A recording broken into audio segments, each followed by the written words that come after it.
Hey everyone, my name is Andy Cantu. Welcome to Lux Travel Hacks, where we want to show you how to travel in crazy first-class luxury and not have to pay your own hard-earned money to do it.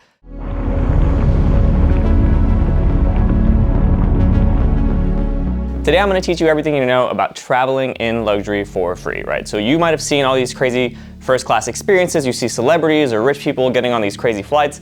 You might Google it later and find out, oh my God, this is a $20,000 flight. Like, you must have to be really, really rich to do that. So we're going to talk about all that today from the beginning to the end. Credit cards, credit card points, and how to get crazy first-class experiences with those points. And if you like this content and you want to see more of it, like, subscribe, share, turn on notifications and all that. And if you have comments or want to discuss anything, put it down below and we'll talk about it after. So let's get right into it. We're going to talk about everything you need to know. Number one, and I would say probably the most important thing you have to learn in terms of like mindset or points, is that the banks are lying to you. Now, this might not come as a surprise, right? We know that they're in it for profit and not necessarily to help you. But what does this mean exactly? So if you've seen these credit card programs, you know that they give you rewards or cash back. It's pretty common. Most of us know like Chase or American Express gives you some form of rewards, right? But what you might not know is that the banks want to tell you that they're worth X amount, right? So let's go through this. The banks might say, hey, you open this credit card and we're going to give you 100,000, it's 100K points. These points, they might say, are worth up to $1,500 in travel, right? So we don't have to do the math today, right, on this video, but this is considered 1.5 cents per point. That's kind of how we talk about the valuation of these things. So that's what this is. 1 to 1.5 cents are what the banks want you to believe that points are worth. And that is the biggest mindset shift that you kind of have to put yourself through to get the fundamentals of this game right. The reality is that these same 100K points, understanding how to redeem them, and we're going to get into it toward the end of this video, are worth somewhere between 4,000 and 10,000, and even higher than that. Somewhere in between there. So a massive, massive difference. We can see this is like 4 to 10 times the value. Sounds like the banks are lying, right? So that's what I'm talking about. Once you understand this, you start to see this game in a whole different light and understand like why it's so important for you, especially if you're trying to get these in crazy, like just incredible travel experiences. So really, really important. Number two, Number two, in credit card world, no almost always means yes. Let's talk about what that means. We'll put how to turn no into yes. What do I mean by this? You might have a decent credit score, you might think you're doing things right, you might be paying your bills on time, whatever the case may be. You apply for a credit card, you go apply for some Chase or Amex card that maybe you saw recommended on a blog or you just did the research yourself or I told you to get, and you get a big fat denial. You get a no. Now what? You got rejected. Most people would take that and say, oh, well, I don't really know why, I don't understand, but it's a no, so let's move on to the next. Or worse, not move on to the next and kind of just give up on the game. Very, very common, and that's basically the wrong move. So how do we turn this no into a yes? Most of you might not even know that there is a way to do that. There's actually an appeals process that's called reconsideration. So we'll put that here. Reconsideration. There are special departments at all of these credit card issuers and all of these banks that are dedicated to taking phone calls from people like us that are trying to appeal this decision and getting them to turn that no into a yes. And we have probably a 90 plus, I would say, maybe, I think it's even higher than that, success rate doing this. Meaning, a lot of the times it's simple stuff. A lot of the times you call and they go, oh yeah, we just wanted to verify an address, and because we couldn't automatically, or we couldn't verify something about your middle name or something, we just denied it. And then they go ahead and approve it anyway. It's actually a really, really crazy thing, so that's the easiest scenario. And in the harder scenarios, you call and you appeal and they go, yeah, you know, we just want to know a little bit more about you and what you do and like why you want this card. You tell them why you want it, and they approve it almost 90+% of the time. I know it sounds very, very easy, and that's because it kind of is. You just have to know it exists, know who to call, know when to call, and call them. That's it. And we'll get into that in separate videos so you can get like the very, very specifics of this process. But what I'm trying to accomplish here is for you to understand that it exists. So, very important. Number 3, the credit score. And not only the credit score, but what it means to you and why credit cards work a little bit differently than you might think. So, number 1, the credit score is meant to identify how good, I'll put here, how good you are at borrowing.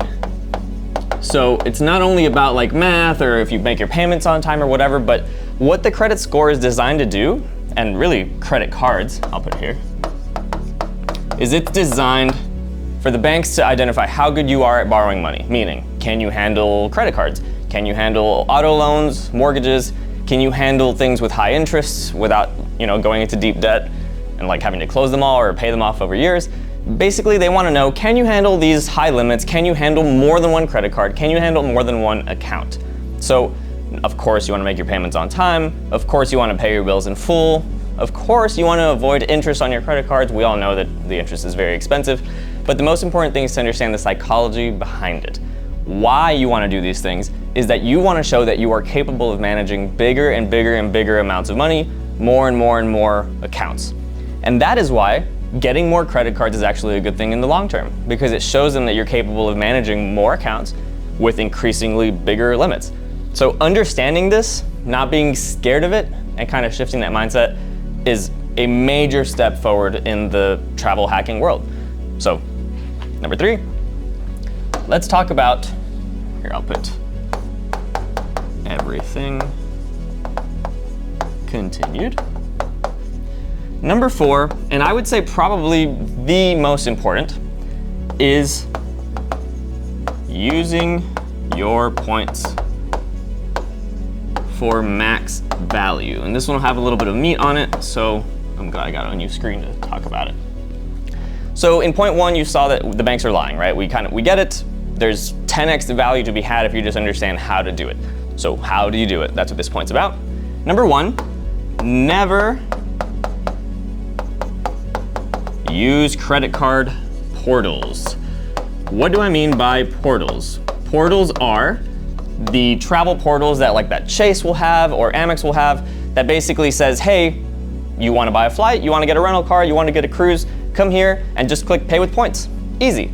Yeah, there's no problem with that, and it is easy and very convenient, but the problem with that is back to point 1, the banks are going to give you the terrible, terrible value that you might not think is terrible until you've seen this video.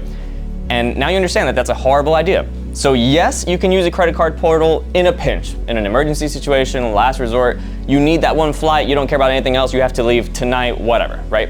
Fine. But the value is going to be terrible. So how do we maximize the value of our points? Number 1, avoid credit card portals at all costs. And by that I mean they're travel portals. Even more important, only use points, and I know this is not always possible, but only use points for amazing luxury experiences. Why, you might ask me? Why does that matter?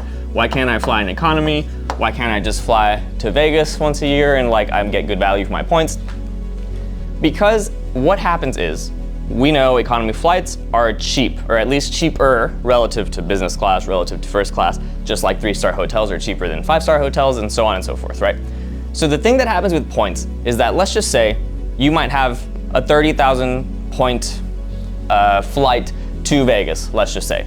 That flight costs maybe $300. Not good value. If you kind of run the math really quick, you'll see that back to point 1 about the banks are lying. That's about what they would give you in value. So not a big spread to be had there. Let's just say we go to Switzerland instead. Miami to Switzerland, right? That's an $8,000 flight that might cost you 60,000 points. So from 30K to 60K, from a $300 flight to an $8,000 flight. That's what we call a big spread. There's a big, humongous spread in between the different classes of service. And then if we talk about something like first class, we can put it here. We'll put here business, 60K points for $8,000. First, I put firsts, whatever. First might be 90K points.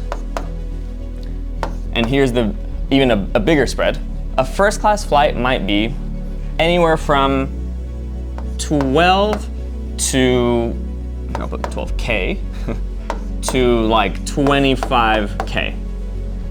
So a huge spread, and you can see you're paying 30,000 extra points to get, in a lot of cases, double the value.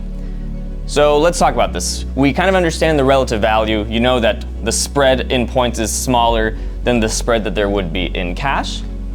But the most important thing here is that you might not ever be wanting to, or maybe you can't afford, an 8,000 flight to begin with, much less a 12,000 or a 25,000 or a $30,000 flight, or if there's 2 of you or 4 of you, it can get really, really crazy.